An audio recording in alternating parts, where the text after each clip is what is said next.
2020년 8월 17일 월요일 아침이 되었습니다. 오늘 우리가 함께 묵상할 말씀은 창세기 32장 6절에서 12절까지 말씀입니다. 창세기 32장 6절 말씀부터 묵상하겠습니다. 사자들이 야곱에게 돌아와 이르되 우리가 주인의 형 에서에게 이른즉 그가 400명을 거느리고 주인을 만나려고 오더이다. 자, 이제 성경에서 좀 유명한 장면 중에 하나라고 할 수 있는 바로 야곱과 에서가 만나는 그 이야기가 전개되고 있습니다. 처음부터 아주 참 인상 깊은 장면이 나옵니다. 이 야곱이 에서를 만나기 전에 이제 종들을 보냅니다. 그런데 종들이 돌아와서 에서의 상황을 보고한 것을 보면 처음부터 야곱에게 큰 두려움을 주는 그런 이야기였어요. 400명을 거느리고 온다. 자, 에서는 원래 사냥꾼 아닙니까? 칼을 가지고 칼을 믿고 또 덫을 넣고 그런 일을 하는 사람이 사냥꾼이에요. 근데 이제 큰 군대를 가진 부족의 족장으로 성장한 것을 볼 수가 있어요. 400명을 데리고 왔다는 것은 당시 보면 큰 군대거든요. 절대로 화해하지 않은 모습이 아니죠. 적대감을 뜻하는 것이요 자기 과시라 이렇게 볼 수 있는 것입니다. 이 400이라는 숫자는 옛날 그 아브라함이 롯을 구출하기 위해서 그때 데리고 갔던 병력이 318명이었었거든요. 우리 창세기 14장에 나와 있는 내용입니다. 그것보다도 훨씬 많은 고대 사회에서는 굉장히 많은 병력이라고 할 수가 있습니다. 이전에 창세기 17장을 보면 야곱이 에서가 받아야 할 아버지 이삭의 축복을 야곱이 빼앗았을 때 에서가 그때 이렇게 말합니다. 27장 41절에서 이렇게 말합니다. 아버지를 곡할 때가 가까웠은즉 내가 내 아우 야곱을 죽이리라. 아버지가 돌아가시면 내가 아우 야곱을 죽일 것이다. 이렇게 얘기한 거예요. 그렇게 맹세한 바가 있거든요. 근데 이제 400명을 거느리고 야곱을 맞으러 온다 하는 그런 상황이란 말이에요. 그러니까 이 야곱이 어떻게 생각하겠습니까? 난 이제 죽었다. 감당하기 어려운 환란이 닥치는 거지. 자, 이 야곱이 이 환란을 과연 어떻게 이겨낼 수 있을까? 32장 7절, 8절 읽겠습니다.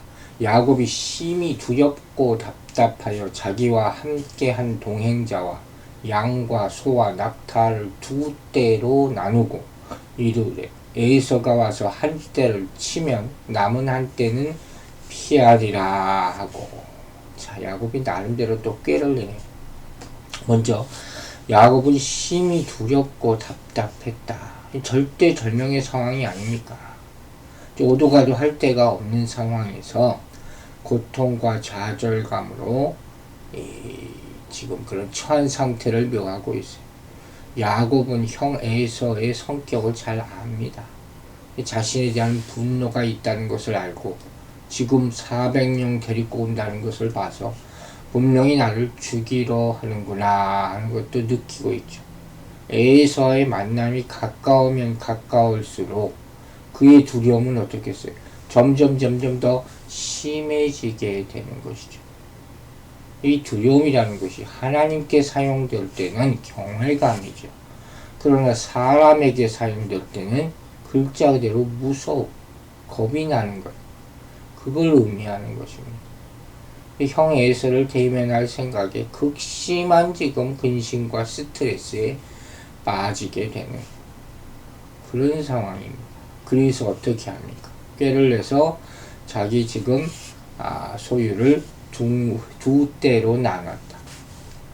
유목민들이 되게 이런 방법을 많이 쓴다고 합니다. 가축들을 보호하기 위해서 짐승으로부터 항상 공격받으니까 가축을 이렇게 분산시키는 거죠.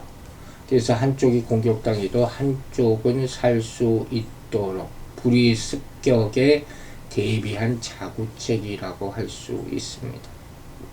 여러분, 우리 인생에도 이런 공격이 닥칠 수가 있죠. 이제 막 코앞에 다가온 듯한 그런 모습입니다.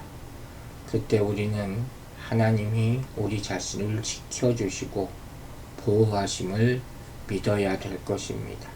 그것만이 두려움과 염려를 이길 수 있는 방법입니다.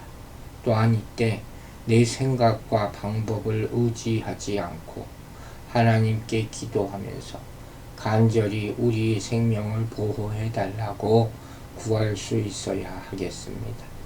자, 이제 9절 보겠습니다.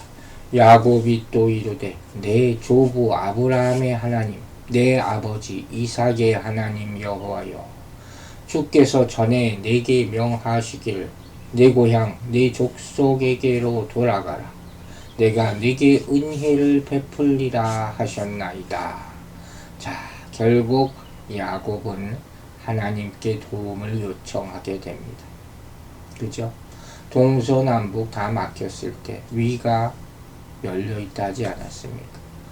과거에 어떻게 이게 지금 야곱이 요청하느냐? 과거에 야곱에게 말씀하시고 약속하셨던 하나님의 언약의 말씀을 되새기는 거죠. 내 조부 아브라함의 하나님, 아버지 이삭의 하나님, 여호와께서 주께서 전에 내게 명하시기를 내 고향 내 족속에게로 돌아가라. 내가 내게 은혜를 베풀리라 하셨나이다. 이렇게 말씀하시지 않았습니까? 그 약속을 기억하고 기도하는 것, 그것을 지금 내가 따라하고 있으니 나를 살려주십시오. 도와주십시오. 이렇게 여러분, 하나님의 약속과 신실하심을 의지하고 간구하는 것, 이것이 바른 기도 자세라 하는 것입니다. 하나님은 언약의 하나님 이렇게 말하지 않았습니까? 그분은 언약에 근거해서 그분의 백성에게 은혜를 베푸시는 분이십니다. 그리고 그분의 은혜는 우리가 감당할 수 없을 만큼 큰 것이고 우리에게 항상 베풀어 주시는 것임을 믿습니다. 그러므로 은혜의 시작도 은혜의 절정도 구원의 능력과 구원의 은혜 가운데 있다는 것을 우리는 믿어야 할 것입니다. 지금 가장 필요한 것이 우리에게 이런 은혜가 아닐까 싶습니다. 그리고 하나님이 우리들에게 베푸신 은혜 가운데 가장 중요한 은혜가 바로 기도할 수 있는 것이라 생각이 됩니다. 그러므로 우리들은 담대하게 하나님께 나아가 그분의 은혜에 호소하며 그분의 도우심을 구해야 할 것입니다. 기도와 더불어 그분의 응답도 그분의 은혜 가운데 하나님을 믿으시기 바랍니다. 자, 10절 말씀입니다. 나는 주께서 주의 종에게 베푸신 모든 은총과 모든 진실하심을 조금도 감당할 수 없사오나 내가 내 지팡이만 가지고 이 요단을 건넜더니 지금은 2때나 이루었나이다. 극심한 두려움 가운데서 야곱은 하나님께 기도를 드립니다. 그런데 그의 기도가 이 에서의 분노를 달래기 위해서 예물을 보냈잖아요. 그 사건 가운데 끼어져 있다는 그런 면이 흥미롭죠. 야곱은 지금 인간적인 방법과 하나님께 구하는 방법을 다 지금 하고 있는 것입니다. 야곱의 기도 내용만 보면 아주 경건한 인물과 같이 보입니다. 야곱은 어떻게 기도합니까? 바로 하나님의 은총과 성실하심에 비해서 우리 자신은 작고 보잘것없습니다. 이렇게 표현합니다. 지팡이만 가지고 떠났다. 그죠? 20년 전에 급히 도망하던 처량한 자신의 모습을 강조한 말로 하나님이 현재 주신 축복을 더욱더 돋보이게 하죠. 그것도 하나님의 은혜였습니다. 이 모든 것이 하나님의 은혜였습니다. 그리고 나서 야곱은 지금까지 은혜 주시고 인도해 주셔서 복된 삶을 누려왔습니다. 이렇게 말하는 것이죠. 이렇게 자격 없는 자에게 주어지는 것이 바로 하나님의 은혜고 하나님의 긍휼이 아니겠습니까? 11절 보겠습니다. 내가 주께 간구하오니 내 형의 손에서 에서의 손에서 나를 건져내시옵소서. 내가 그를 두려워함은 그가 와서 나와 내 처자들을 칠까 겁이 나기 때문이니이다. 이제 자신과 가족들을 에서가 해할까봐 두려워하면서 하나님께 도움을 구하는 기도를 드리고 있습니다. 내 형의 손에서 에서의 손에서 구해 주십시오. 이 절박한 상황을 그대로 보여주는 그런 기도죠. 내 형, 즉 에서 반복, 중복된 말을 쓰고 있어요. 이건 중언부언이라 할 수 없고 과거에 지은 죄로 인한 두려움에서 거의 애원조로 몸부림치며 하나님께 매달리고 있는 거죠. 이 기도 가운데도 에서에 대한 두려움이 그만큼 컸다는 것이죠. 자기 앞에 닥친 현실이기 때문에. 그러나 정말 간절하게 지금 야곱은 기도하고 있는 것입니다. 여러분, 하나님은 우리의 간절한 기도를 받아주십니다. 피할 길 없는 절박한 상황에 처할 때 야곱과 같이 언제나 우리를 도우신 하나님께 엎드려 기도하게 되기를 바랍니다. 32절입니다.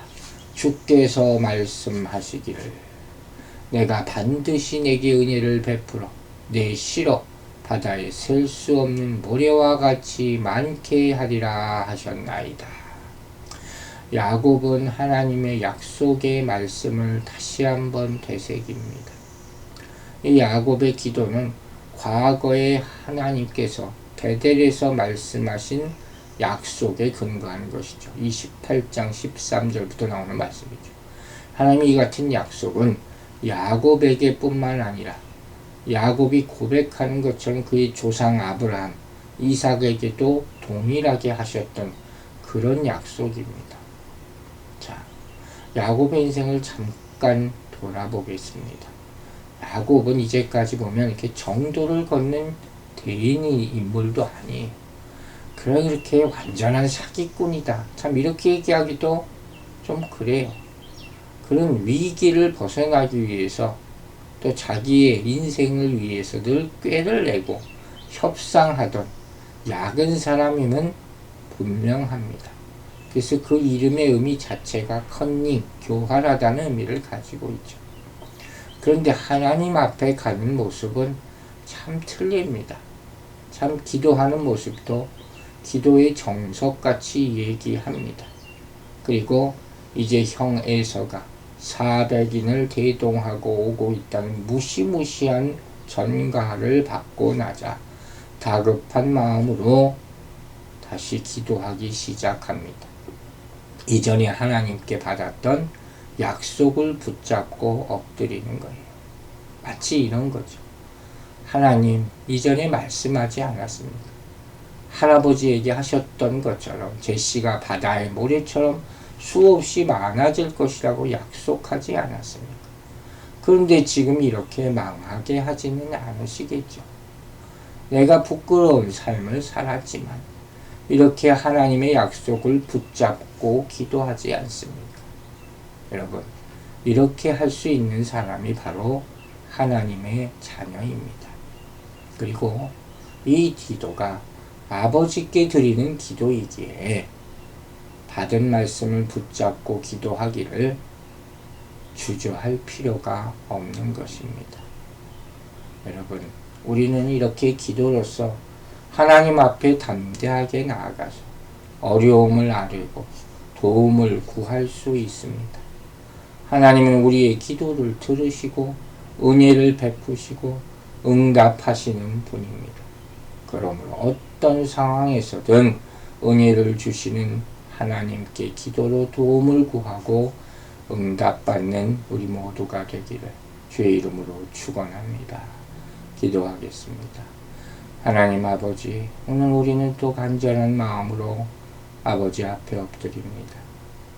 우리와 처지의 사정을 아시는 주님, 우리에게 도움을 주시옵소서. 우리의 길을 열어 주시옵소서.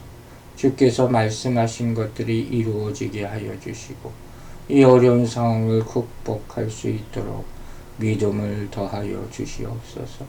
주의 말씀과 인자하심과 성실하심이 우리에게 임하여서 참 믿음과 인내로서 이 어려운 터널들을 통과하는 자들에게 하나님의 큰 약속이, 큰 보상이 나타나게 될 줄로 믿사오니 우리를 도우셔서 주를 찬양하게 하여 주시옵소서. 믿고 감사드리며 예수 그리스도의 이름으로 기도했습니다. 아멘.